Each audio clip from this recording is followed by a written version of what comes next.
Hey everyone, hope you're doing great. Welcome back to my channel. In today's video, we'll dive into what if Deku let a villain escape to save civilians. Smash that subscribe button, and be sure to peek at the description below.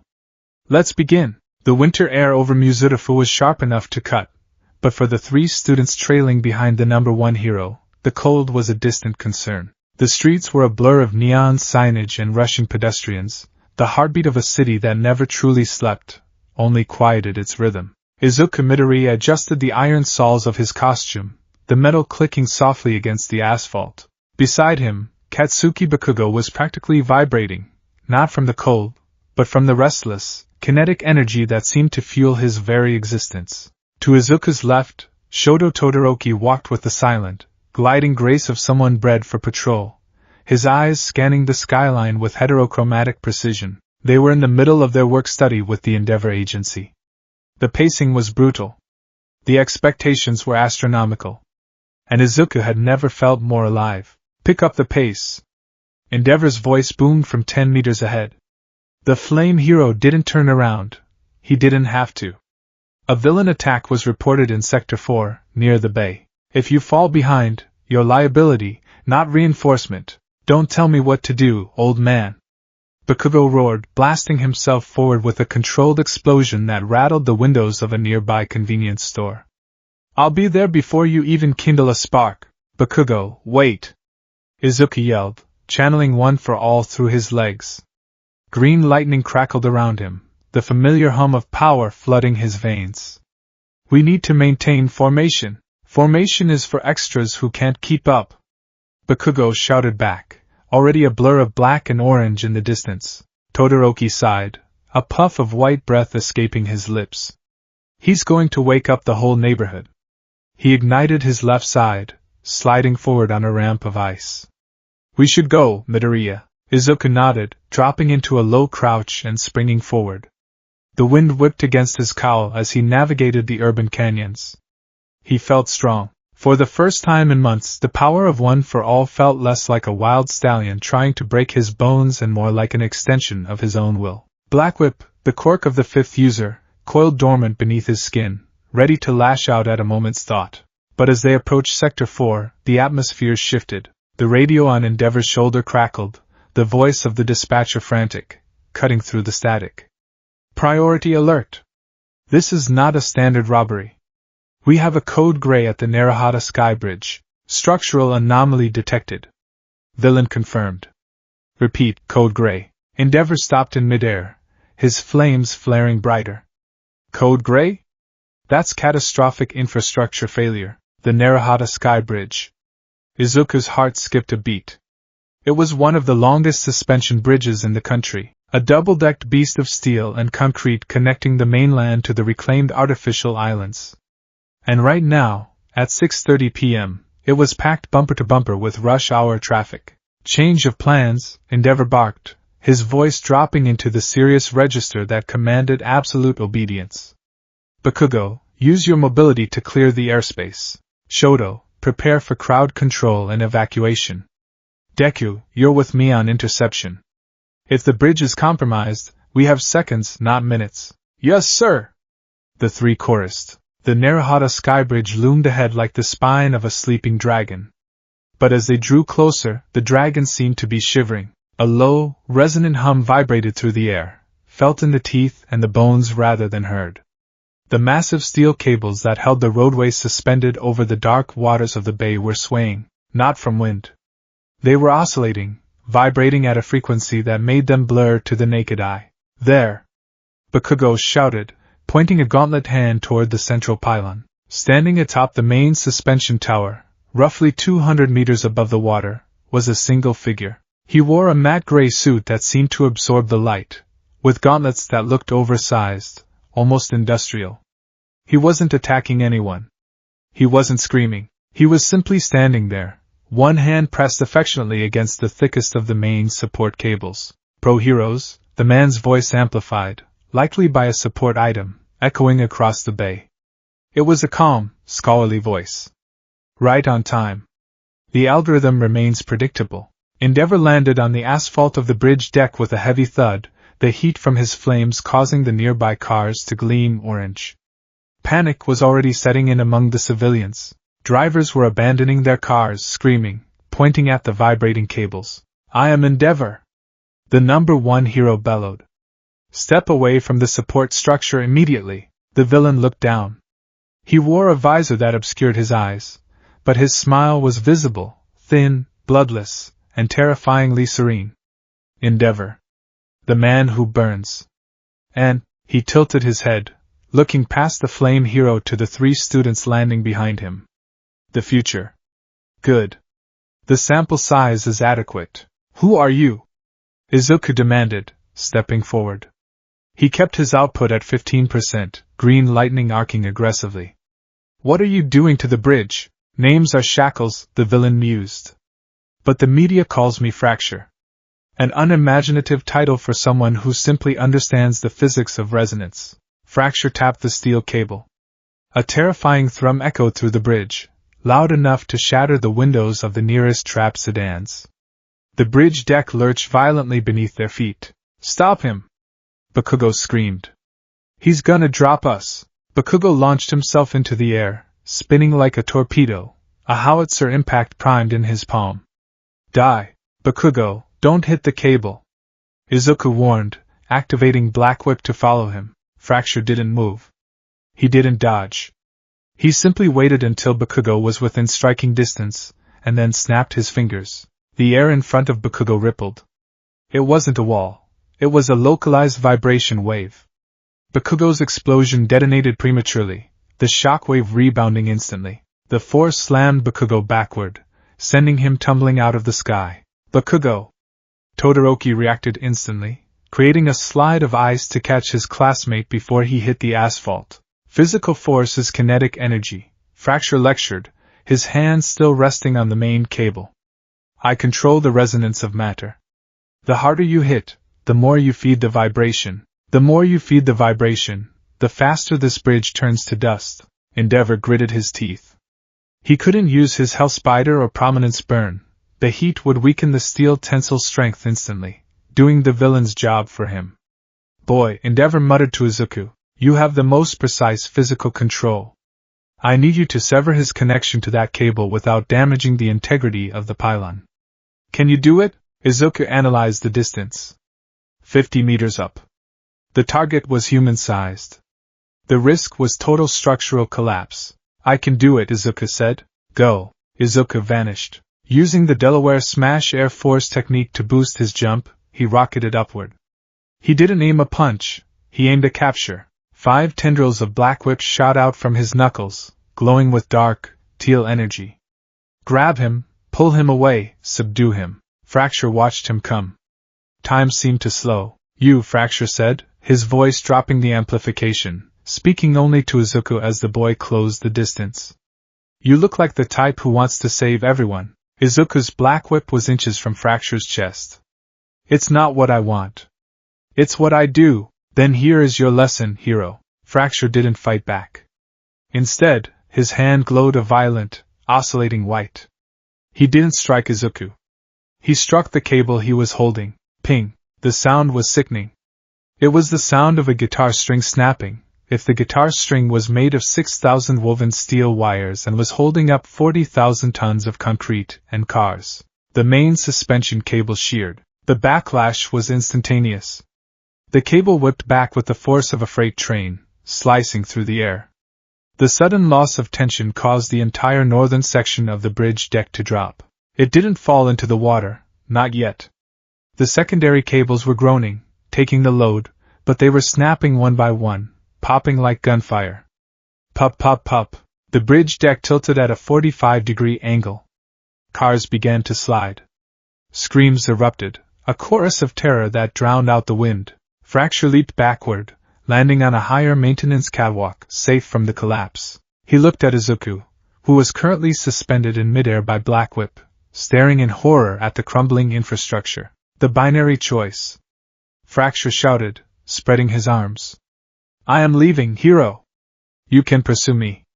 With your speed, you will catch me in 10 seconds. You will earn your accolades. You will put a villain behind bars. He pointed a gauntlet finger at the screaming civilians sliding toward the edge of the broken deck. A school bus was teetering on the precipice, its back wheels spinning in empty air. Or, Fracture smiled, you can try to play Atlas. But you cannot do both. Catch me, and they die. Save them, and I go free to break something else tomorrow. You monster!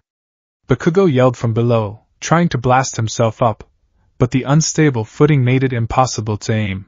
Endeavor was already moving, trying to weld the falling debris with heat, but the collapse was too widespread. Decay is accelerating. The secondary supports are failing. Izuku hung in the air. The world narrowed down to a singularity. His brain, usually a storm of calculations and strategies, went silent. He looked at Fracture, who was turning to run. He looked at the school bus, where he could see the terrified faces of children pressed against the back glass. If he went after Fracture, he would catch him. He knew it. He could feel the power of the third user's quirk flickering, ready to grant him the speed he needed. He could end this threat right now. That was the mission. That was the law. Apprehend the villain, but the bus tilted further. A car slid off the edge, plummeting 200 feet into the dark water below. The vestige of all might within him didn't speak.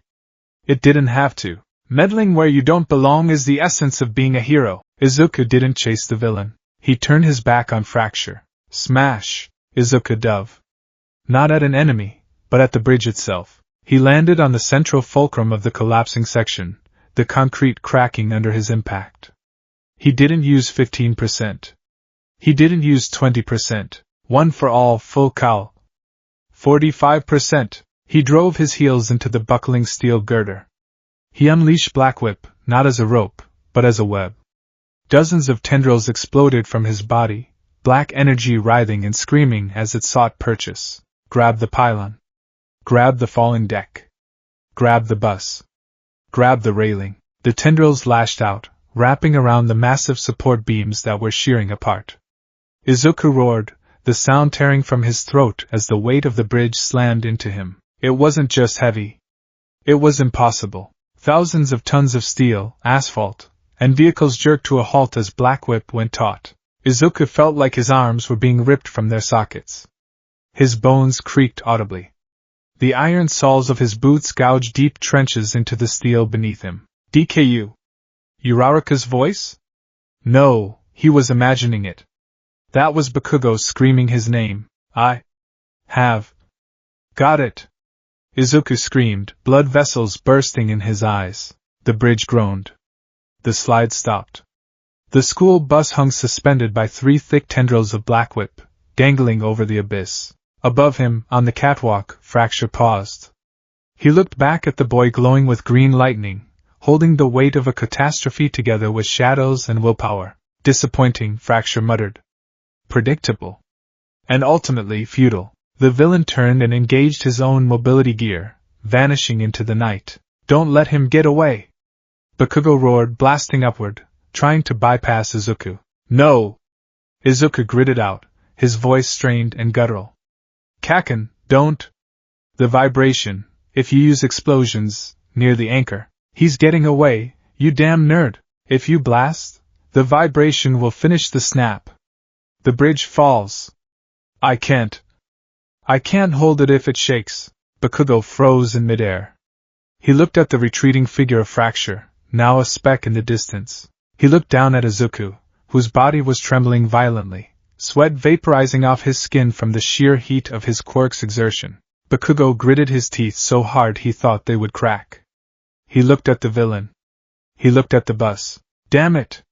Bakugo screamed, firing an explosion into the empty sky in pure frustration. He landed next to Izuku, not to fight, but to brace. Todoroki. Freeze the damn joints. Now, I'm on it. Todoroki was already sliding down the main cable. He placed both hands on the snapped ends of the tension wire. A massive glacier of ice erupted, bridging the gap between the severed cables, trying to take some of the load off Izuku. Endeavor! Izuku gasped, his vision blurring. The bus. Focus on holding Deku. Endeavor commanded. The flame hero was hovering near the bus, melting the guardrail to create a welding point, securing the vehicle. Burnin! Get the civilians off the tilt! Move! Move! The next 10 minutes were an eternity. Every second felt like an hour. Izuku's muscles screamed. The black whip quirk was agonizing to maintain at this scale. It felt like his nervous system was being flayed. The dark energy lashed and writhed, feeding off his emotions, his fear, his desperate desire to save, his anger at letting the villain go. Hold on. Just hold on. You are the wall. You are the anchor. Midoriya, your arms. Todoroki shouted from above. Dark red lines were tracing their way up Izuku's forearms. Not the glow of One for All, but tears in the skin where the energy was forcing its way out. I'm fine. Izuku lied through clenched teeth. Sirens wailed in the distance. Reinforcements. Cementos is here. Someone yelled. The pro-hero Cementos touched the base of the pylon. A wave of gray concrete surged upward like liquid, flowing over the broken steel, hardening instantly, creating a new, permanent pillar to support the weight. I have the structure. Cementos shouted. Release the tension slowly, young man. Izuku tried to let go. His fingers were locked. His body was seized in a cramp so violent, he couldn't unclench. Deku, let go! Bakugo grabbed Izuku's shoulder. It's over! Let go! With a shuddering gasp, Izuku deactivated One for All. The black whip tendrils dissipated into smoke. The weight vanished. Izuku collapsed forward. He didn't hit the ground. Bakugo caught him by the scruff of his costume, lowering him roughly but carefully to the asphalt. You idiot, Bakugo hissed, though the bite was gone from his tone. Izuku lay there, staring up at the winter sky. It was dark now. The stars were invisible behind the city lights. The villain, Izuku whispered, his throat raw. Did anyone catch him? Endeavor landed beside them. The flames on his face were dim, his expression unreadable. He looked at the exhausted boy, then at the horizon where Fracture had vanished. No, Endeavor said heavily. He escaped. Izuku closed his eyes. He could hear the sounds of parents crying, hugging their children who had been on the bus. He could hear the applause of the civilians who were watching from the safe sections of the bridge. He could feel the relief in the air. But in the back of his mind, he saw Fracture's smile. Catch me, and they die. Save them, and I go free. He had saved them. He had made the choice All Might would have made. So why did it feel like he had lost? 2 hours later. The Endeavor Agency. The debriefing room was silent. Izuku sat at the metal table, his arms wrapped in compression bandages. Recovery Girl wasn't here, so standard medical quirks had been applied. The ache was dull, a throbbing reminder of the strain. Bakugo was pacing the length of the room like a caged tiger. Todoroki sat quietly, staring at a cup of tea. Endeavor stood at the head of the table. Beside him was a representative from the Hero Public Safety Commission, a woman in a sharp suit with glasses that reflected the harsh fluorescent lights. Her name was Agent Mera. Let me be clear, Mera said, her voice devoid of warmth. The official report will state that the structural failure prevented pursuit. It's a clean narrative. It protects the brand. Brand? Izuku looked up. He snapped the cable. I had to catch it. You had to make a choice, Mera corrected. She placed the tablet on the table. It showed a replay of the incident, filmed from a traffic helicopter. On the screen, Fracture stood still for a solid 3 seconds before running. In those 3 seconds, Izuku had already turned around to catch the bridge. You engaged in rescue operations, Mera said. Which is noble. It is what the public expects. However, from a strategic standpoint, it was a failure. Izuku blinked. A failure? 300 people would have died. And because you let Fracture go, Mera said coldly, swiping the tablet screen, we have lost track of a domestic terrorist who has the ability to level city blocks with a touch. Fracture is not a purse snatcher, Mr. Midoriya. He is a high-level threat. Our intelligence suggests he is targeting national infrastructure. By saving the 300 people on that bridge, you may have condemned 3,000 people next week. The room went deadly silent. That's bullshit. Bakugo slammed his hand on the table. Don't give him that utilitarian crap. If he hadn't caught the bridge, the bus would have dropped. You want him to watch kids die. I want heroes to do their jobs, Mera said, not flinching. The police do rescue. The fire department does rescue. Heroes neutralize threats. That is the distinction. By prioritizing the immediate symptom over the root cause, you allowed the disease to spread. She looked at Endeavor. Keep your students on a tighter leash, number 1. The commission is watching. If Fracture strikes again, the blood is on the hands of the hero who let him walk away. Mara picked up her briefcase and walked out. The door clicked shut, the sound echoing like a gunshot. Izuku stared at his bandaged hands. Don't listen to her, Todoroki said softly. You did the right thing. Did I? Izuku asked, his voice trembling. Yes. Bakugo snapped. She's a suit. She counts numbers, not lives. You saved the extras. That's the job. But Bakugo turned away, looking out the window. But she's right about one thing, Deku. He played you. He knew you'd save them. He used your own heroism against you. Bakugo turned back, his red eyes narrowing. Next time, you can't just be the shield. You have to be the sword, too. Because if he kills someone next time, it's going to be because of today. Izuku looked down at the table. He remembered the feeling of the bridge's weight. It was heavy, but the weight settling on his shoulders now felt infinitely heavier. The trolley problem wasn't a hypothetical anymore. He had pulled the lever. He had saved the people on the track, but the trolley was still moving. And he had no idea who it was going to hit next. Somewhere in the Kamino ward. The room was dark, lit only by the blue glow of several computer monitors. Fracture walked in, peeling off his gauntlets. He winced, rubbing his fingers.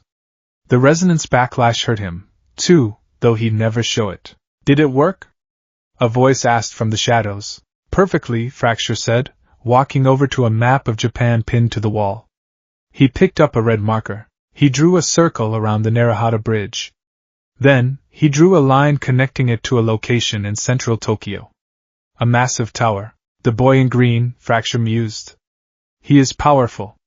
Perhaps the most powerful raw force I have ever encountered. But he is predictable.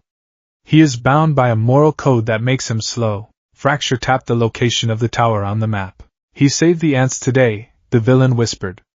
Let's see if he can save the hill tomorrow. Fracture picked up a remote and turned on the TV. The news was playing the footage of Izuku holding the bridge. The cheer read, Young hero saves hundreds in miracle rescue. Fracture laughed. It was a dry, rattling sound. Enjoy the applause, hero, he said to the screen. It will just make the silence louder when you fail. The morning sun that filtered through the curtains of the Heights Alliance dorms was deceptively bright. It promised a clarity that Izuku Midoriya did not feel. He woke up before his alarm, a habit forged in the fires of beach cleanups and late-night training sessions. But today, the silence of his room felt oppressive. His arms, wrapped in compression bandages from wrist to shoulder, throbbed with a dull, persistent ache, a physical echo of the strain he had put on his body the night before. But the ache in his chest was sharper. He rolled over, reaching for his phone on the nightstand. He hesitated. His thumb hovered over the screen. Don't look, a voice in his head whispered. Just get up. Go to class. Train. He looked. The screen lit up with a barrage of notifications. The news feed algorithm, usually tailored to hero rankings and quirk analysis, was flooded with a single image, a grainy, zoomed-in shot of him, glowing with green lightning, his face contorted in agony as he held the Narahata sky bridge together. But the headlines weren't celebrating. Heroics or negligence? Villain Fracture escapes custody. DKU. The shield who forgot to be a sword. HPSC launches inquiry into Narahata incident. Izuku let the phone drop onto his chest. He stared at the All Might poster on his ceiling. The symbol of peace smiled down at him, a permanent fixture of unwavering confidence. I saved them, Izuku whispered to the empty room, testing the words. I saved them all. The words felt hollow. In the silence of the dorm, the memory of Fracture's retreating back was more vivid than the faces of the people on the bus. The common room of Class 1A was usually a chaotic symphony of breakfast noises. Sato baking, Ida scolding, Kaminari complaining. Today, the volume was dialed down to a murmur. When Izuku stepped off the elevator, the conversation cut out instantly. It was the kind of silence usually reserved for funerals or expulsions. Morning, Deku. Uraraka was the first to break the tension. She was standing by the kitchen island, holding a spatula like a weapon. Her smile was too bright, her eyes too wide. I made mochi. You need sugar. Recovery girl said sugar helps with everything. Thanks, Uraraka-san. Izuku managed a weak smile. He walked over, conscious of the eyes following him. Ignore the news, man, Kirishima said from the couch, where he was aggressively not looking at the television. It's all trash. You held up a bridge. That's manly as hell. Who cares if the bad guy ran away? You can just catch him next time. It is not merely about catching him next time, Ida said, chopping the air with his hand, though his expression was pained. However, Midoriya's actions prioritized human life. That is the first rule of heroism. The media is simply fickle. Fickle? The voice came from the corner. Bakugo was leaning against the wall, a pouch of spicy jelly in his hand. He wasn't looking at Izuku. He was staring at the blank TV screen. They're not fickle, Bakugo grunted. They're scared. And they should be. Kaken, Izuku started, his voice steady despite his nerves. I made a choice. Yeah. You did. Bakugo finally turned his gaze on Izuku. His red eyes weren't filled with their usual explosive rage, but a cold, calculating intensity that was somehow worse. You chose to play defense in a game that requires offense. You think Fracture is just gonna go home and knit a sweater? He's out there because you froze. I didn't freeze. Izuku stepped forward, his fists clenching, ignoring the spike of pain in his arms. I acted. If I had chased him, that bus would have fallen.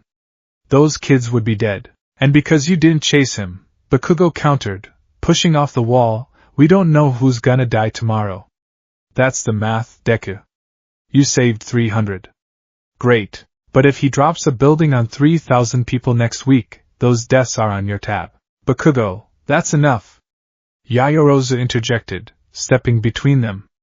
Midoriya was placed in an impossible situation. Psychological pressure was the villain's weapon. Analyzing it with hindsight is unfair. It's not unfair, Todoroki said quietly from the table. He was sipping tea, his heterochromatic eyes downcast. It's the job. The room went silent again. When Todoroki spoke about the harsh realities of the hero industry, everyone listened. My father is furious, Todoroki continued, looking up at Izuku. Not at you specifically, but at the situation. The commission is pressuring him. They're saying the Endeavor Agency lost control of a high-value target. Politics are shifting, Midoriya. You need to be ready. Ready for what? Izuku asked. To be the scapegoat. The walk to the main campus building was a gauntlet. Usually, UE students were treated with a mix of awe and celebrity. Today, the reporters at the barrier were ravenous. Midoriya! Midoriya! Is it true the HPSC is suspending your license? Did you let Fracture go because you were injured? Do you believe All Might would have made the same choice? Aizawa's capture weapon lashed out, snatching a microphone from a reporter who had leaned too far over the barrier. The Erasure hero stood at the gate, his eyes glowing red, his hair floating menacingly. Back, Aizawa growled. You are trespassing on school grounds. Interfere with my students again, and I'll have you arrested for obstruction of justice. The press gaggle retreated slightly, but the cameras kept clicking, the shutters sounding like insect wings. Inside the classroom, Aizawa didn't waste time with pleasantries. He stood behind the podium, looking more tired than usual. Homeroom is cancelled, Aizawa stated. Midoriya. Pack your bag. Izuku's heart hammered against his ribs. Sensei? Am I being expelled? A wave of panic rippled through the class. Uraraka stood up. Sensei, you can't? He saved people. Sit down, Uraraka, Aizawa said, his voice flat. Nobody is being expelled. Yet. Midoriya, you have been summoned to the Hero Public Safety Commission headquarters. I am escorting you. Endeavor will meet us there. The commission? Mineta squeaked. That's like the principal's office for grown-ups. It's an inquiry, Aizawa explained, his eyes locking onto Izuku's. They want a debriefing. Don't speak unless spoken to. Don't offer opinions. State the facts. Let Endeavor and I handle the politics. Izuku nodded, his throat dry. He packed his bag slowly, feeling the weight of 20 pairs of eyes on his back. As he walked to the door, he felt a hand on his shoulder. He looked back. It was Sato, offering him a small, wrapped sweet. For the nerves, the sugar hero whispered. Izuku took it, clutching it like a lifeline. The headquarters of the Hero Public Safety Commission was a monolith of glass and steel in the center of Tokyo. It was designed to look transparent, inviting, and modern. Inside, however, it was a labyrinth of security checkpoints and soundproof meeting rooms. Izuku sat in a chair that was bolted to the floor. The room was cold, air-conditioned to a temperature that kept everyone alert and uncomfortable. Across the long, polished table sat 3 people. In the center was the president of the commission. Izuku had seen her on TV, usually announcing new regulations or memorial services. In person, she was smaller, but her presence filled the room like a gas leak, invisible and dangerous. To her left was Agent Mera, looking as exhausted as ever. To her right was a man Izuku didn't know, a man with sharp features and a quirk that made his skin look like polished granite. Endeavor stood behind Izuku, arms crossed, radiating a heat that battled the room's chill. Aizawa leaned against the wall near the door, his eyes narrowed. Izuku Midoriya, the president began. Her voice was soft, pleasant. Hero name Deku. Provisional license number 8900 Alpha. Yes, ma'am, Izuku said. We have reviewed the footage from the traffic cameras, the dash cams of the abandoned vehicles, and the body cam footage from your costume, the president said. She tapped a file in front of her. Your quirk application was extraordinary. The structural load you maintained is theoretically impossible for a reinforced heavy lifter, let alone an emitter-type quirk holder of your size. Thank you, ma'am. That was not a compliment, the granite man interjected. His voice sounded like grinding stones. It was an assessment of wasted resources. Director Yakumaru, Endeavor rumbled from behind Izuku. Watch your tone with my intern. I will watch my tone when your intern learns to follow protocol. Number 1, Yakumaru snapped. He looked at Izuku with disdain. Let us look at the timeline. At 18 hours 32 minutes and 10 seconds, the villain fracture damaged the cable. At 18 hours 32 minutes and 12 seconds, you engaged the bridge structure. You had 2 seconds. In those 2 seconds, did you calculate the capture probability? Izuku stammered. I saw the cable snap. I knew the secondary supports couldn't hold the torque. I didn't calculate capture. I calculated the collapse. Precisely, Yakumura said, pointing a finger. You focused on the environment, not the target. That is a rescue hero mindset. But you are possessing a quirk that is designated for combat and deterrence. You are the holder of a power comparable to All Might. Do you think All Might would have let him escape? All Might would have done both. Izuku blurted out. The room went quiet. I am not All Might, Izuku said, his voice dropping to a whisper, his hands clenching his knees. I couldn't do both. I wasn't fast enough.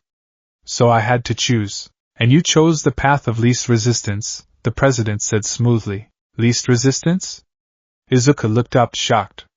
I held up a bridge. Physically difficult, yes. Morally easy, the president corrected. It is easy to save the crying child in front of you.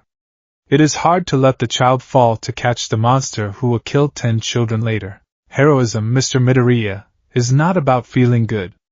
It is about calculus. Utilitarian calculus. She stood up and walked to the window, looking out over the city. We are entering a new era, she said. Since All Might's retirement, crime rates are inching up. The shadow of the paranormal liberation front still lingers. We cannot afford symbolic victories. We need absolute victories. Fracture is an ideological terrorist. He attacks the foundations of society. By letting him go, you have validated his method. You have shown the world that heroes can be held hostage by their own morality. With all due respect, Aizawa spoke up from the wall, his voice cutting through the lecture. You are asking a 16-year-old boy to gamble with 300 lives. If he had chased Fracture and the bridge fell, we wouldn't be having an inquiry. We would be having a manslaughter trial. We expect our top prospects to succeed at the impossible. Eraserhead, the president said, turning back. That is why they are top prospects. She looked at Izuku. Her eyes were devoid of pity. Here is the ruling of this committee. Your provisional license is not being revoked. The public backlash to punishing a savior would be inconvenient for us. Izuku let out a breath he didn't know he was holding. However, she continued, raising a finger. You are placed on probationary watch level 4. You are restricted to UA grounds and supervised patrols with Endeavor only. You are forbidden from engaging in solo operations. And this incident will be placed permanently on your record as a strategic failure. She leaned over the table. Find him, Deku. Fix your mistake. If Fracture strikes again, and people die, the media won't blame the villain. They will blame the hero who let him go. And we will not protect you. The ride back to UA was silent. Endeavor had gone back to his agency to deal with the press, leaving Aizawa to drive Izuku back. Izuku stared out the window of the car. The city looked different today. The colorful billboards and crowds didn't look like a vibrant society. They looked like targets.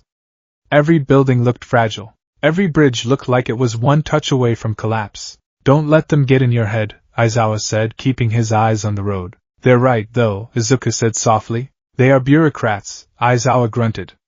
They look at the big picture. We live in the details. You saved lives.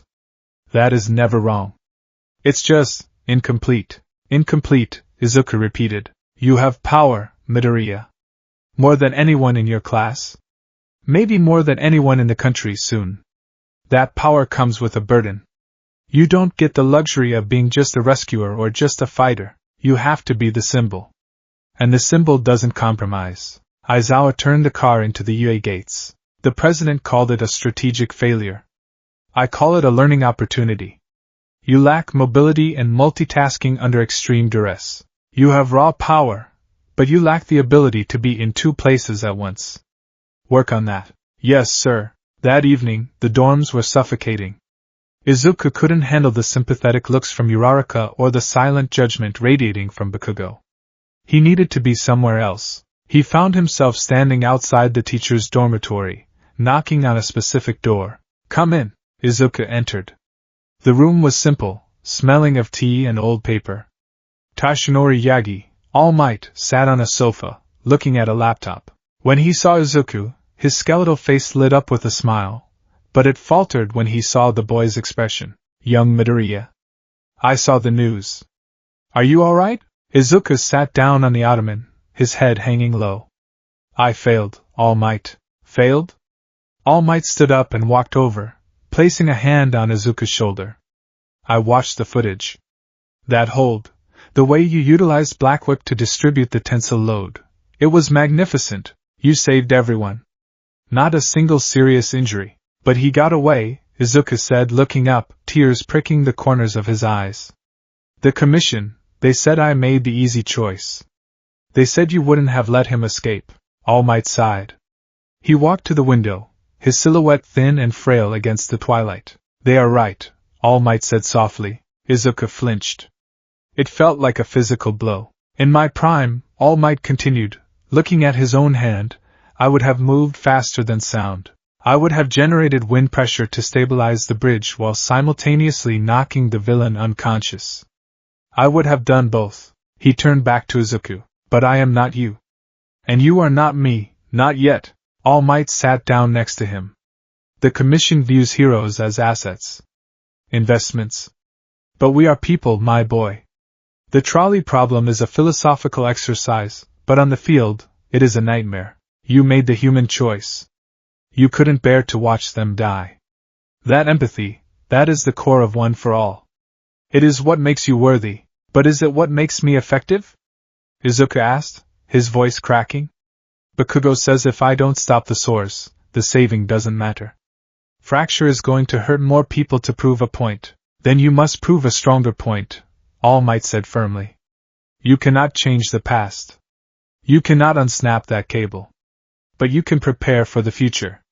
You let him go to save lives. Now you must catch him to save your soul. All Might gripped Izuku's shoulder, his blue eyes burning with intensity. Do not let guilt eat you, Izuku. Turn it into fuel. Why were you too slow? Why couldn't you move while holding the bridge? Analyze it. Fix it. I couldn't move because I had to anchor myself, Izuku muttered, his brain finally kicking into gear. I was the fulcrum. If I moved, the tension would slack. I needed to not be on the ground. I needed to be the suspension point myself. Float, All Might whispered. The seventh quirk. Izuku's eyes widened. If I could float, I wouldn't need to anchor to the ground. I could use the debris own weight against it. I could move with the bridge. We have work to do, All Might said. But first, you need to survive the news cycle. Survival was optimistic. By 8 p.m., the narrative had shifted from debate to condemnation. The primetime talk shows were having a field day. Izuku sat in the common room, unable to tear his eyes away from the screen. Ashido had tried to change the channel, but Bakugo had snatched the remote. Leave it, Bakugo had said. He needs to see this. On the screen, a panel of experts sat around a sleek table. The Chirin read, The Deku Dilemma. Are UE's students ready for the streets? Look, said a pundit with blue hair. I'm not saying the kid is a villain. I'm saying he's incompetent. We pay taxes for heroes to stop crime. If a firefighter saves a cat but lets the arsonist burn down the next block, is he a good firefighter? That's a false equivalency, argued another guest. He's 16. Then he shouldn't be on the street. The blue-haired pundit shouted. Fracture is a known radical. He's released a manifesto before. He targets the economy. By letting him go, Deku effectively signed off on billions of yen in future damages. This is why the ranking system exists. Endeavor would have ended it. Endeavor was there. The defender pointed out. He didn't catch him either, because he was cleaning up the kid's mess. Izuku felt sick. He stood up to leave, to go to his room and bury his head under a pillow. Suddenly, the broadcast glitched. The sleek studio vanished. Static, jagged and harsh, tore across the screen. The audio shrieked, causing Jiro to clap her hands over her ears. What's happening? Kaminari yelled. The static cleared. The screen didn't show the news studio anymore. It showed a dimly lit room. A concrete wall. A single chair. And sitting in the chair, wearing his matte gray suit and oversized gauntlets, was Fracture. The common room gasped. Good evening, Japan, Fracture said. His voice was calm, melodic, amplified by a microphone clipped to his lapel. I apologize for interrupting your scheduled programming of, what was it? Dissecting the morality of a child. Fracture leaned forward. The camera zoomed in. He wasn't wearing his visor. His eyes were pale, tired, and unnervingly intelligent. I have been watching the news, Fracture said. You are all very hard on the boy in green. Deku, is it? Izuku froze. The villain was speaking to him. Across the city, through the airwaves straight into his soul. They call you weak, Deku, Fracture continued. They say you made a mistake. But I am here to vindicate you. You didn't make a mistake. You made a transaction. Fracture held up a hand. He touched the arm of the chair he was sitting in. The metal vibrated, hummed, and then crumbled into dust. You purchased the lives of 312 civilians, Fracture said. And the price was me. He stood up and walked toward the camera. But every transaction has hidden fees, hero. You saved the bridge. You maintained the status quo. You allowed the ants to keep marching to their jobs, oblivious to how fragile the ground beneath them really is. Fracture smiled. It was a cold, joyless expression. You proved my thesis. Hero society is reactive. It is desperate to preserve life, but it refuses to fix the structure. You saved the people, but you did not save the society. So, I will give you another chance. The screen cut to a pre-recorded video. It showed a massive government data center in the mountains. A timestamp in the corner showed the current time. This is the Kanto Regional Server Farm, Fracture's voiceover narrated. It houses the criminal records, the hero registry databases, and the financial logistical data for the HPSC. In the video, Fracture walked up to the main retaining wall of the facility. He placed both hands on it. You let me go, Deku. And because you let me go, I am free to do this. The wall didn't just crack. It liquefied under the intense resonance. The massive building groaned. The roof collapsed inward. Explosions blossomed as server banks shorted out. It was a total demolition. The feed cut back to Fracture's face in the dark room. That facility was automated. No lives lost, Fracture said. I am not a butcher. I am a teacher. Tonight, the HPSC lost 50 years of data.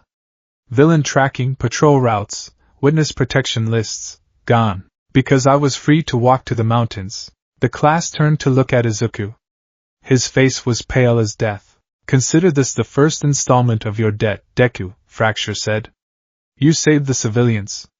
Now watch as the system you protect crumbles because you refuse to cut out the cancer. Fracture leaned in until his eye filled the screen. Next time, hero, don't catch the falling object. Catch me. Or I will break something you cannot put back together. The screen went black. For 10 seconds, nobody breathed. Then, the phones started ringing. Every phone in the room. Alerts, news updates, frantic messages from families. Breaking news. Massive data breach at HPSC facility. Villain locations compromised. Witness protection lists leaked. Bakugo stood up slowly. He didn't yell. He didn't blast anything. He walked over to Izuku, who was trembling, his eyes wide with horror. See? Bakugo whispered, his voice rough. He didn't kill anyone. He just killed the safety of everyone. Bakugo poked Izuku hard in the chest. You held the bridge, Deku. But you just dropped the world. Bakugo walked away, heading for the elevator. Izuku stood there, the sounds of the ringing phones deafening him. The image of the collapsing server farm played on a loop in his mind. He had saved the people on the bus.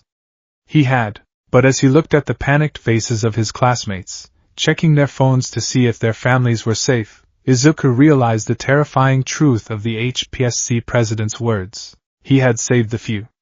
And now, the many were in danger. The binary choice wasn't over. It had just begun. The silence that followed the broadcast was not empty. It was heavy.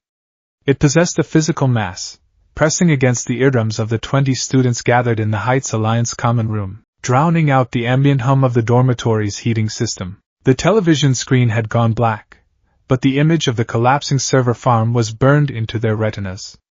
A government facility, a fortress of information, crumpled like a tin can, and the voice, Fracture's voice, echoed in the stillness. Consider this the first installment of your debt, Deku. Then, the silence broke. It started with a single ringtone. Then another. Then a cacophony. Every smartphone in the room lit up simultaneously, a constellation of panic. The news alerts were identical, pushing notifications that screamed in bold, red text, HPSC data breach confirmed. Massive intelligence leak. Hero identities compromised. Mina Ashido dropped her phone, her hands trembling. My parents live near a retired hero agency. The news says safe houses are being targeted. My brother is on patrol right now, Ida said, his voice unusually high, stripped of its commanding timbre. He was staring at his screen, his thumb hovering over Tensei's contact info. Izuku Midoriya stood in the center of the room. He felt like a ghost.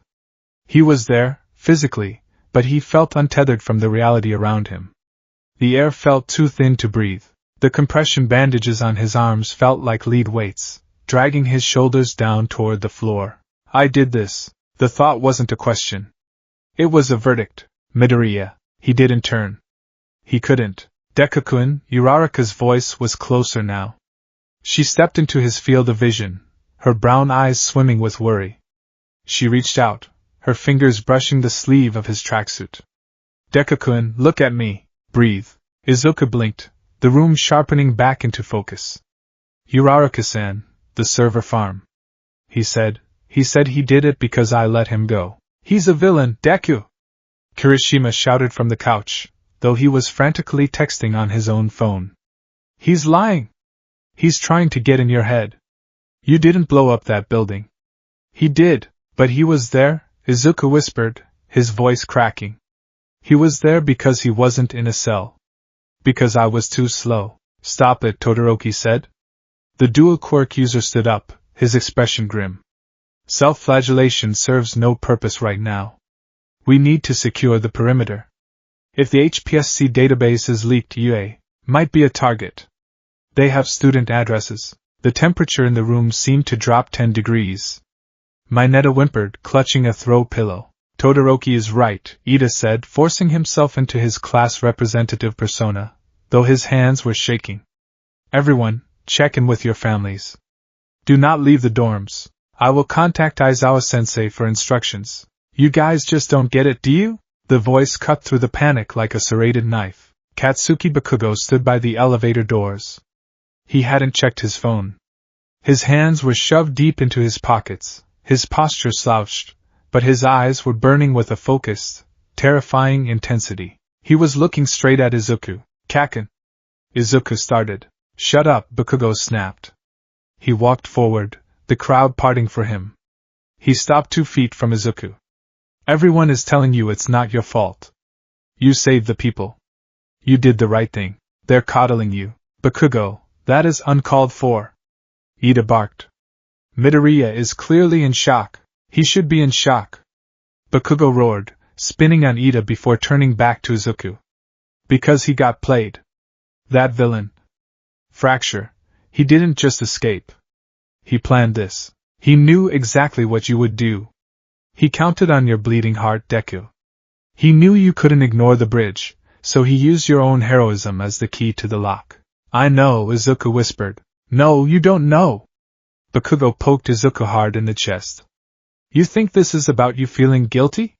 You think this is about your sad backstory? This isn't about you anymore. It's about the fact that you are the holder of the strongest power in the world, and you let a guy with a vibration quirk walk all over you because you couldn't multitask. Bakugo! Uraraka shouted, stepping between them. He saved 300 people. If he had chased the villain, they would be dead. Are you saying that wouldn't matter? Bakugo glared at Uraraka, but he didn't back down. I'm saying that if you want to be the number one, you don't get to make trades. You don't get to say I'll save these guys but let the bad guy kill those guys later. You have to win. Complete victory. That's what All Might did. Bakugo turned his gaze back to Izuku. His voice dropped, losing the yell but gaining a venomous weight. He played you, nerd. He made you an accomplice. Now, every hero that gets jumped tonight because their address was in that database? That's on him. But it's on your hands too, because you're the one who held the door open for him. Bakugo held Izuku's gaze for a second longer, then scoffed and turned away, marching into the elevator. The doors slid shut, leaving a silence even heavier than before. Izuku looked down at his hands. They were trembling. He could feel the scars beneath the bandages, the twisted reminders of every time he had broken himself to save someone. Usually, those scars felt like badges of honor. Tonight, they felt like evidence of his incompetence. He's wrong, Uraraka said fiercely, grabbing Izuku's hand. Deku-kun, he's wrong. You're a hero. Izuku squeezed her hand back, but his grip was weak. I know he's wrong about the choice, Uraraka-san. I couldn't let them die. He looked up, his green eyes dull and haunted. But he's right about the consequence. The night was agonizing. Sleep was a foreign concept. Izuku lay in his bed, staring at the ceiling. His room, filled with All Might merchandise, usually felt like a sanctuary. Now, the grinning faces of the symbol of peace felt mocking. I am here, the posters declared. I am here, but I wasn't there, Izuku thought. I wasn't at the server farm. His phone buzzed on the nightstand every few minutes. He had tried to turn it off, but anxiety compelled him to keep it on. Each buzz was a new report. 2200 hours. Pro hero backdraft hospitalized after ambush at his home. 2315. Villain Alliance claims responsibility for arson attacks in 3 wards. 030. HPSC issues nationwide lockdown for all provisional license holders. Izuku sat up, kicking off his blankets. The room was too small. The air was too stale. He walked over to his desk. Under the glow of his desk lamp, his notebooks were stacked in a neat pile. Hero analysis for the future. There were 14 of them now. Volumes of detailed observations on quirks, fighting styles, and strategies. He pulled out the most recent one. He flipped to the blank pages at the end. With a trembling hand, he wrote a new name at the top of the page: Fracture. Quirk, Structural Resonance. Type Emitter. Range, Touch Initiated, propagates through solid matter. Izuku stared at the page. He started to sketch the villain's gauntlets. He remembered the hum of the bridge cables. The way fracture had touched the pylon. He creates a frequency that matches the natural resonance of the object. Every object has a frequency where it shakes itself apart. He finds it instantly. Izuku's pen moved faster, scratching aggressively against the paper. Weaknesses: he needs physical contact. The vibration takes time to propagate in larger structures. If he is airborne, he is neutralized. If the ground is shattered, he cannot transmit. Izuku stopped writing. The pen hovered over the paper. Why didn't I see it? He replayed the fight in his head. When Fracture stood on the pylon, he had tapped the cable. He had broadcast his intent.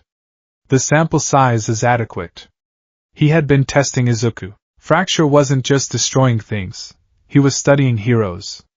He was analyzing Izuku. He knew, Izuku whispered to the empty room. He knew I was a rescue type.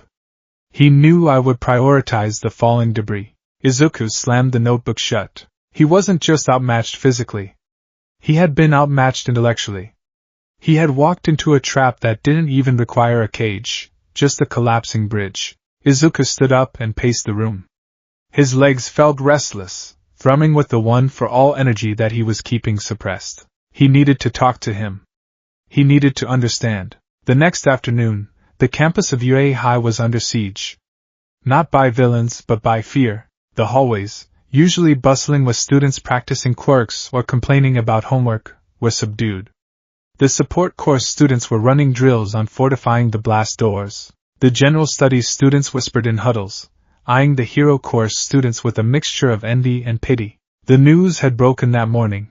The HPSC leak was worse than anticipated. The identities of undercover agents had been exposed. 2 had already been found dead. Izuku walked through the corridors like a man marching to the gallows. He kept his head down, avoiding eye contact. He could feel the stares. Not just from other classes, but from his own friends. They were trying to be supportive, but the tension was undeniable. Every time a phone buzzed, everyone flinched. And every flinch felt like an accusation. When classes ended, Izuku didn't go to the gym. He didn't go to the dorms.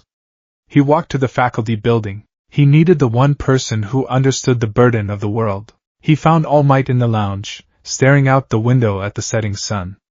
The former number 1 hero looked friendlier than usual. His oversized yellow suit hung loosely on his skeletal frame. He held a cup of tea that had long since gone cold. All Might? Toshinori Yagi turned. His sunken eyes widened slightly when he saw his successor. Young Midoriya. I was wondering when you would come. Izuku stepped into the room and closed the door. He didn't sit down. He stood in the center of the rug, his fists clenched at his sides. Did I make a mistake? Izuku asked. There was no preamble. No polite greeting. Just the raw, bleeding question that had been eating him alive for 24 hours. All Might sighed. He set the tea down on a small table. He didn't give the immediate, booming reassurance Izuku was used to. He didn't transform into his muscle form for a second of bravado. Sit down, my boy, All Might said softly. Izuku sat. The world is angry, All Might began. They are scared. When people are scared, they look for someone to blame. And since they cannot catch the ghost that is Fracture, they are blaming the wall that let him pass. I know that, Izuku said, his voice thick. I don't care about the news. I care about the truth. You said you would have done both. Saved the bridge and caught the villain. Yes, All Might said. I would have. Then I am not good enough, Izuku stated flatly. I am holding your power. I am the 9th holder. If I can't do what you did, then I am failing the legacy. All Might looked at Izuku with a profound sadness. He leaned forward, resting his elbows on his knees. Izuku, he used the boy's first name, something he rarely did in serious moments. Do you know the story of Atlas? Izuku blinked. The Greek titan? He held up the sky. Yes, All Might nodded. He held up the sky so that the heavens wouldn't crush the earth. For eternity. It is a noble image. The ultimate strength. All Might pointed a bony finger at Izuku, but Atlas was a prisoner. He couldn't move. He couldn't fight. He could only endure. On that bridge you became Atlas. You took the weight of the world onto your shoulders to save those beneath it. It was heroic. It was beautiful. All Might paused. But a symbol of peace cannot just be a pillar. A pillar is stationary. A pillar waits for the storm to hit it.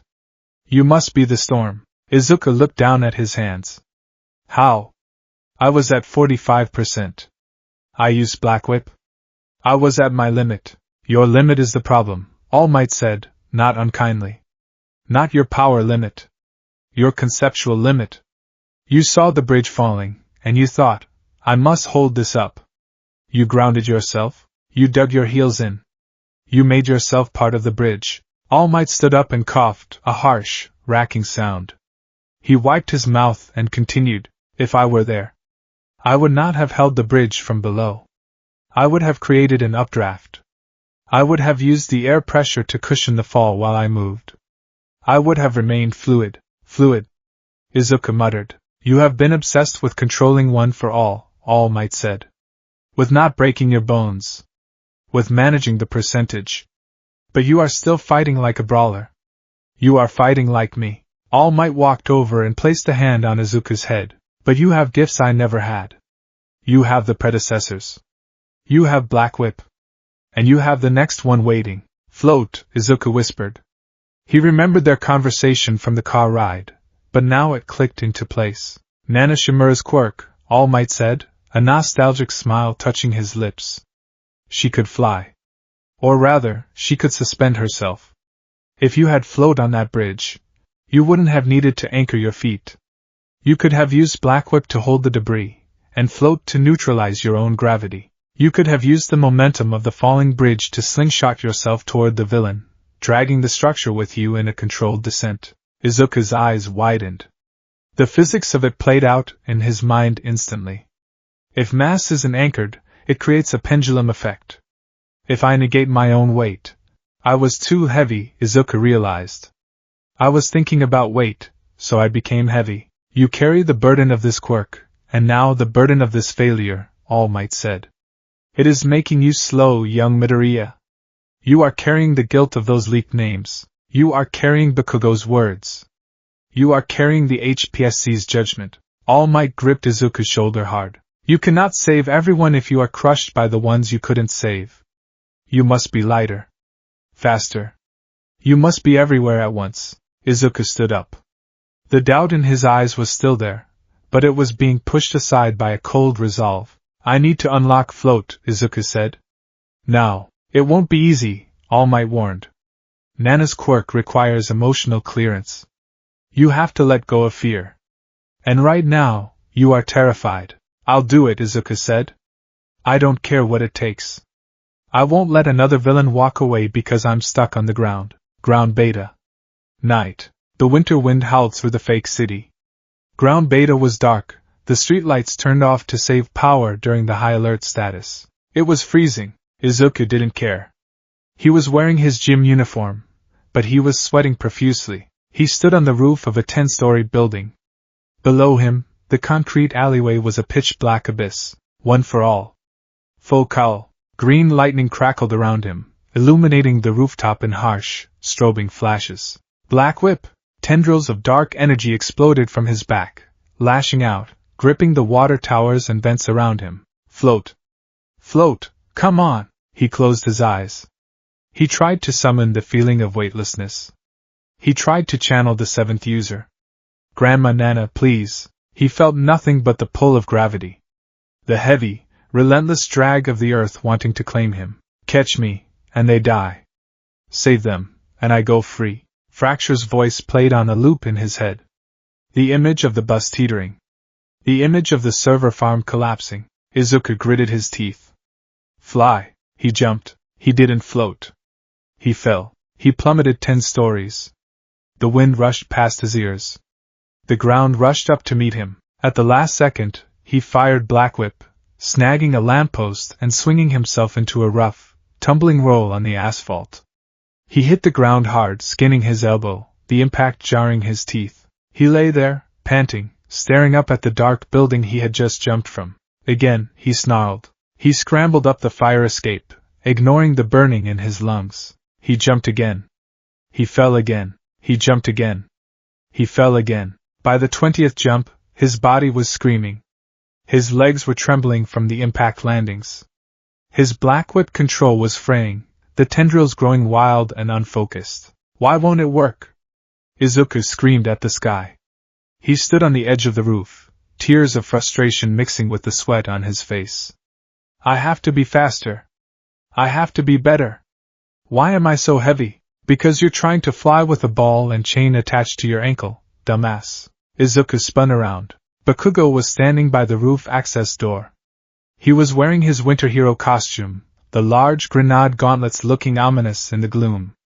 He didn't look angry anymore. He looked tired and intense. Kaken, Izuku panted. Go away. I have to master this. You're not mastering anything, Bakugo said, walking closer. His boots crunched on the gravel roof. You're punishing yourself. There's a difference. I need to be faster, Izuku argued, wiping his face. You said it yourself? I have to win. I have to be the sword. Yeah, I said that, Bakugo admitted. He stopped a few feet away. And I was right. But watching you throw yourself off a building like a suicidal lemming isn't training. It's desperate. I am desperate. Izuku shouted. The dam broke. People are dying, Kaken. Because of me. Because I stood still. I can't stand still anymore. If I can't fly, I'm just a liability. Bakugo watched him. He watched the way Izuku's hands shook, the way the green lightning flickered unstable around him. You think you're the only one who messed up? Bakugo asked quietly. Izuku paused. What? I was there too, Bakugo said. He looked away, staring at the city skyline. I saw him. I saw the bridge falling. And I froze too. I waited for you to make the call. I blasted some debris, sure, but I didn't take the shot at the villain either because I was scared the shockwave would kill the hostages. Bakugo turned back, his red eyes blazing. We both lost, Deku. That's the truth. He beat us. Both of us. Izuku stared at him. Bakugo never admitted defeat. Not like this. So what are we going to do? Izuku asked. You're trying to learn to float, Bakugo said, scoffing. Fine. That's a good trick. But floating isn't going to stop fracture. He breaks the ground you stand on. If you float, he'll just break the walls around you. Bakugo raised a gauntlet. He pulled the pin. Click. You want to train? Then stop fighting gravity. Fight me. Kaken, I'm tired, I can't. Fight me. Bakugo roared, launching an explosion that lit up the night. He didn't aim at Izuku. He aimed at the floor. The roof exploded. Izuku reacted on instinct. He leaped back, black whip flaring out to grab a vent. Fracture destroys the environment. Bakugo screamed, blasting himself through the smoke, coming at Izuku with a right hook. He takes away your footing. He makes you panic. If you can't fight while the world is crumbling under your feet, then you're dead. Izuku blocked the punch, the impact driving him skidding backward. You want to simulate the stress? Bakugo grinned, a feral, terrifying expression. I'll be the stress. I'll blow up every foothold you have. Learn to fly, Deku. Or learn to fall with style. But don't you dare stand still. Bakugo unleashed a barrage of explosions, turning the rooftop into a minefield. Izuku dodged. He weaved. He used Black Whip to swing. He felt the heat of the explosions, the debris pelting his face. It was chaotic. It was terrifying. It felt exactly like the bridge. Don't think. Move. Izuku pushed one for all. 30%. 40%. 45%. He jumped. Bakugo blasted the air underneath him. The shockwave threw Izuku off balance. Stabilize. Use the force. Izuku twisted in the air. He didn't float, not really. But for a split second, he used the pressure of Bakugo's explosion to buoy himself. He kicked off the shockwave. He landed behind Bakugo, panting, smoke rising from his shoulders. Bakugo lowered his hands. The roof was a mess of craters and scorched concrete. Better, Bakugo spat. But still slow. Izuku straightened up. The exhaustion was still there, but the crushing despair had been replaced by adrenaline. You're right, Izuku said. I can't just fix the mistake. I have to evolve. Damn straight, Bakugo grunted. The HPSC has you on a leash. They grounded you. You can't go after Fracture legally. Izuku looked at Bakugo. He saw the challenge in his rival's eyes. Since when do we care about what's legal? Izuku asked softly. Bakugo smirked. It wasn't a nice smirk, but it was a shared one. Since never. But if you go rogue, you better have a plan. Because if you get caught before you catch him, it's game over. I have a plan, Izuku lied. He didn't have a plan. But he had a direction. He looked at his notebook, lying open on the scorched roof where he had dropped it. The page with Fracture written on it was singed at the edges. He targets infrastructure, Izuku said, picking up the book. He targets the economy. He wants to break the society. So? Bakugo asked. So, Izuku looked at the city lights in the distance. I need to figure out what holds this society together. And I need to be there before he breaks it. The wind gusted, blowing Izuku's hair back. He didn't feel the cold anymore. He felt the heat of One for All, burning steadily in his chest. The guilt was still there. The weight of the world was still on his shoulders. But as All Might said, he couldn't just hold it up. He had to move with it. I'm going to catch him, Kaken, Izuku vowed. And when I do, I'm not going to let go. Good, Bakugo turned to walk away. Because I'm not catching you if you fall. Izuku stood alone on the roof. He closed his eyes. Float. He felt a tiny, almost imperceptible lift in his stomach. A feather-light sensation against gravity. It lasted for a fraction of a second, then vanished. It was enough. The training had begun. And the hunt was on. The confinement was worse than the injury. For 4 days, Izuku Midoriya had been a prisoner of the UA campus. The Hero Public Safety Commission's probationary watch level 4 was not a suggestion. It was a cage constructed of bureaucracy and surveillance. His student ID had been flagged. The biometric sensors at the UA barrier were calibrated to alert the police if he stepped 1 foot outside the perimeter. Even within the school, he was a pariah. He sat in the back of Class 1A, staring at the back of Bakugo's head. Aizawa-sensei was droning on about legal precedents for property damage during villain apprehension, a topic that felt pointedly relevant. But Izuku couldn't focus. His phone buzzed in his pocket. It wasn't a message. It was a phantom vibration, a nervous tic his body had developed since the server farm collapse. The list. The HPSC leak. Thousands of names. Addresses. Safe houses. The logistical skeleton of Hero Society had been stripped bare and uploaded to the dark web. Midoriya. Izuku snapped his head up. Aizawa was staring at him with bloodshot eyes. Pay attention. This statute protects you from liability if debris falls during a rescue. It does not protect you if the villain escapes and commits further crimes. Do you understand the distinction? The class went dead silent. It wasn't malicious. Aizawa was a pragmatist, but the words hung in the air like smoke. Yes, Sensei, Izuku whispered. Good. Dismissed for lunch. As the students shuffled out, the atmosphere remained heavy. Usually, lunch was a time for decompression. Now, it was a time for checking the news. Did you hear? Kaminari whispered to Shiro as they walked to the cafeteria. Another agency in Hokkaido got hit last night. Molotovs through the window. They knew exactly which room the sidekicks slept in. It's the list, Shiro muttered back. It's gotta be. Izuku slowed his pace, letting the crowd pass him. He didn't want to eat. He felt nauseous. Every whisper felt like an indictment. He turned a corner, heading for the stairwell to the roof, seeking solitude. But he ran into a wall of ice. Not literally, but emotionally. Shoto Todoroki was leaning against the wall, waiting for him. You're skipping lunch, Todoroki stated. I'm not hungry, Izuku said, staring at his red shoes. My father called me, Todoroki said, his voice low. The commission is panicked. They're trying to scrub the data from the net, but it's being mirrored faster than they can delete it. Fracture's manifesto is trending. What does it say?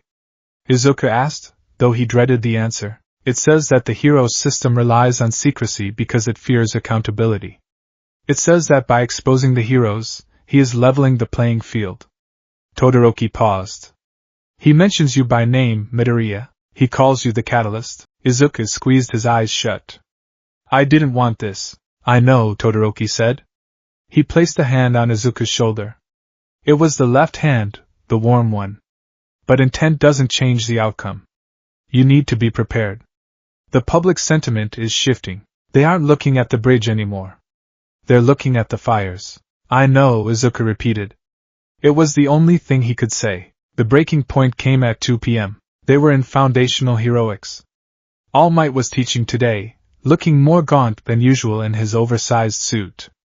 He was trying to keep the mood light, running a rescue simulation in ground gamma. Suddenly, the campus alarms didn't sound, but the screens did. The massive monitors in the observation deck, usually used to display student stats, flickered. The news feed overrode the internal network. It was a Priority 1 broadcast from NHK. Breaking news, tragedy in Shinjuku. All Might fumbled for the remote, trying to mute it, but the image was already there. It was aerial footage of a burning building. Not just any building, a specialized medical facility for injured pros. A rehabilitation center. The reporter's voice was frantic. Confirming 3 fatalities. Repeat, 3 pro heroes confirmed dead in the ambush. The villains utilized leaked blueprints to bypass the security grid and target the recovery ward. The screen flashed the photos of the victims. Pro hero Native. Pro hero Selkie. Pro hero Death Arms. Izuku felt the blood drain from his face. He knew them. He had worked with Selkie during his internship with Tsuyu. He had seen Death Arms on his very first day as a vigilante fanboy, the day he met All Might. Native was the hero Stain had nearly killed, the man Ida and he had saved. They were dead, not in a glorious battle. Not defending civilians. They were murdered in their hospital beds because the security system that protected them had been compromised. The attackers have released a statement, the reporter continued. They claim this is retribution for the arrests made last year. They explicitly cite the fracture data dump for providing the entry codes. The camera cut to a pundit in the studio. The man was red-faced, slamming his hand on the desk. How many more? The pundit screamed. How many more have to die because of one botched apprehension? The HPSC is investigating the Naruhata incident, but an investigation doesn't bring back Death Arms. If the hero Deku had secured the target, Fracture would be in Tartarus, and that database would still be encrypted. Turn it off. Uraraka screamed. All Might finally found the button. The screen went black. The silence in the observation deck was suffocating. Tsuyu Azuri was crying silently, her hands pressed over her mouth. Selkie was her mentor. She had worked on his ship. She had laughed with him. Kero. She sobbed, a broken sound that tore through the room. Izuku stood frozen. His vision tunneled. Native. Selkie. Death Arms. He had saved 312 people on the bridge. Fracture had just killed 3. But it wasn't just 3. It was the beginning. Midoriya? Kirishima's voice was hesitant. Izuku turned. He looked at Tsuyu, crying in Uraraka's arms. He looked at Jiro, who was checking her phone frantically for her parents. He looked at All Might, who looked suddenly very old and very tired. Izuku didn't say a word. He turned and walked out of the observation deck. Young Midoriya, wait! All Might called out. Izuku started running. He ran down the corridor, ignoring the shouts. He burst out into the training grounds. He didn't stop. He ran until his lungs burned, until he reached the edge of the campus, staring at the massive steel barrier that kept the world out, or kept him in. He fell to his knees in the dirt. He punched the ground. Damn it! He punched it again. The earth cracked. Damn it! Damn it! Damn it! He screamed until his throat was raw. He had chosen to save the bus. He had chosen to save the crying children. It was the right choice. It had to be the right choice. So why did it feel like he had just killed Tsuyu's mentor himself? That night, the dorms were a mausoleum. The grief was palpable. Aizawa had cancelled evening training. Grief counseling was scheduled for the morning. Izuku lay in his bed, staring at the ceiling. It was 1 a.m. He couldn't stay here. The air in the dorm felt recycled stale. He felt like he was suffocating. He needed to see it. He needed to see the reality of what he had done. The news screen wasn't enough. He needed to feel the weight of it. He got up. He dressed not in his hero costume, but in a black hoodie and dark cargo pants. He pulled the hood up. He opened his window. He was on the 4th floor. Usually, this would be a problem. Now, it was just an exit. He climbed onto the sill. The cold night air hit him. Black whip. A single, thin tendril snaked out, wrapping around the rain gutter of the roof. He lowered himself silently, inch by inch. He had been practicing this, stealth.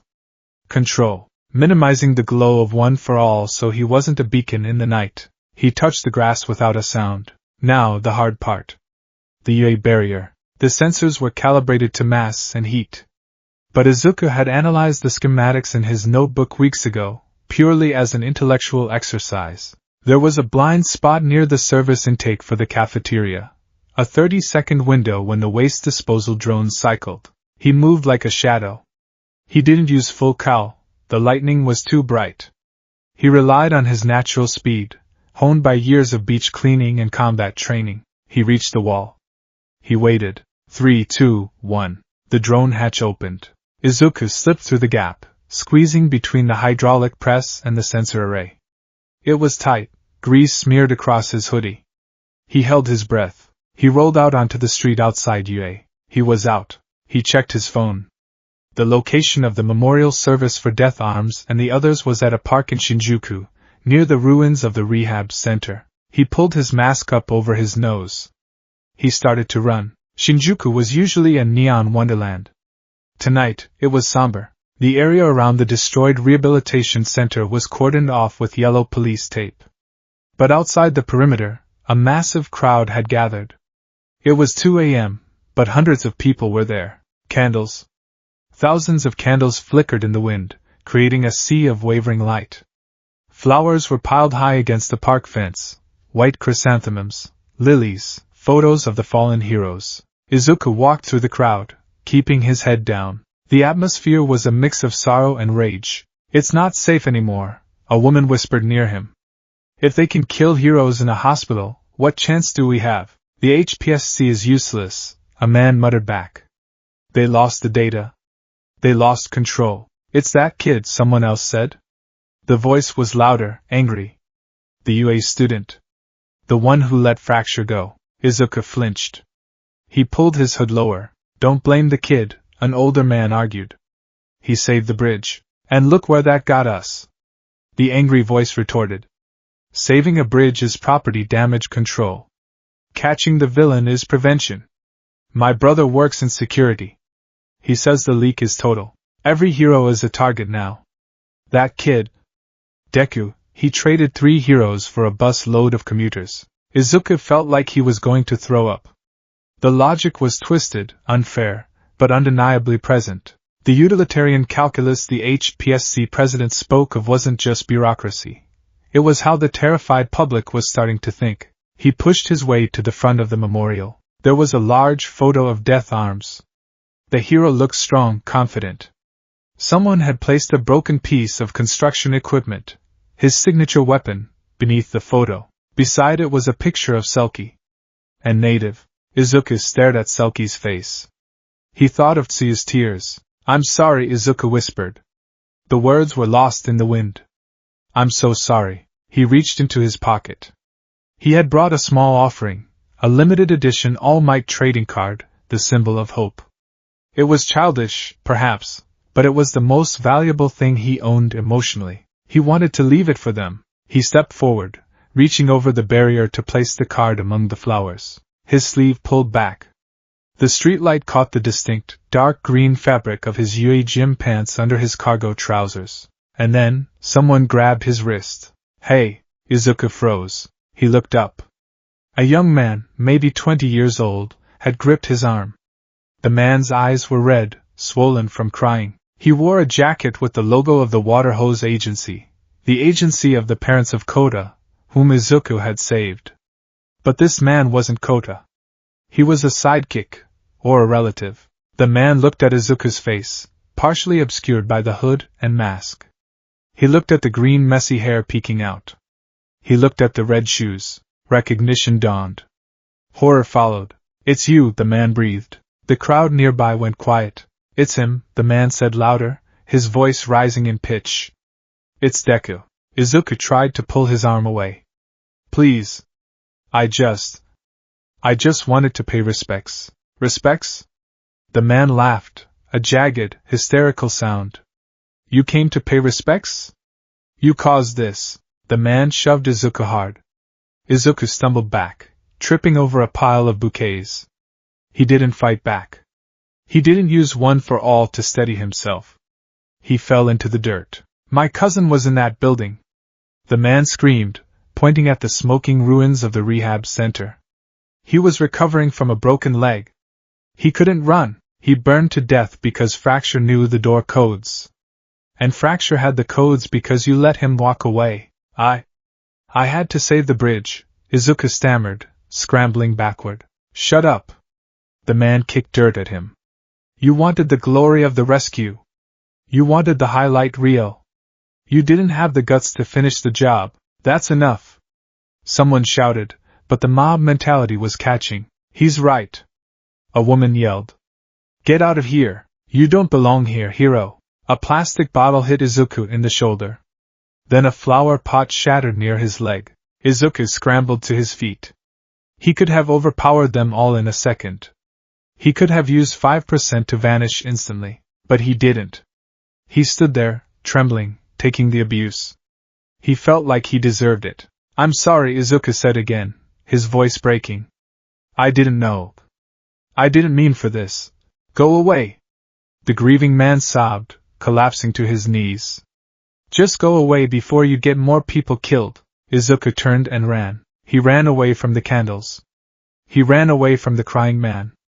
He ran away from the faces of the heroes he had indirectly condemned. He ran until his legs gave out. He found himself in a dark alleyway in Shinjuku, miles away from the memorial. He leaned against a brick wall, sliding down until he hit the cold pavement. He pulled his knees to his chest and buried his face in his arms. He didn't cry. He was past crying. Inside him, the vestiges of One for All were silent. Even the first user, usually so vocal about justice, offered no comfort. Because there was no comfort to give, the HPSC was right. Bakugo was right. The grieving man was right. Heroism wasn't just about saving the person in front of you. It was about protecting the world from the people who would break it. Izuku looked at his hands. He flexed his fingers. He remembered the feeling of Fracture's suit under his fingertips just before the cable snapped. He had been close.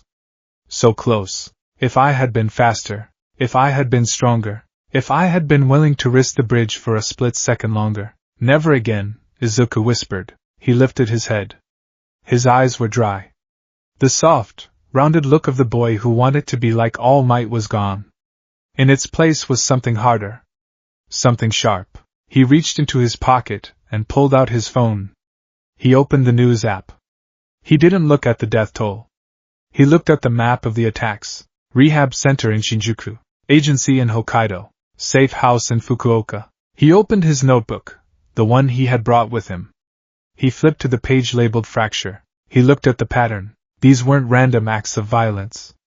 They were surgical strikes. Fracture wasn't just causing chaos. He was dismantling the support structures of the hero network. Hospitals. Safe houses. Databases. He was blinding the heroes before the main event. What is the main event? Izuku's mind, honed by years of analysis, began to work. The guilt was still there, a heavy stone in his gut, but he pushed it aside to make room for the strategy. Fracture attacked the bridge transportation. He attacked the server farm information. He attacked the rehab center recovery. He was isolating the heroes, removing their ability to move, communicate, and heal. Why? To isolate the top brass. Fracture wanted a world without the safety net of the heroes' society.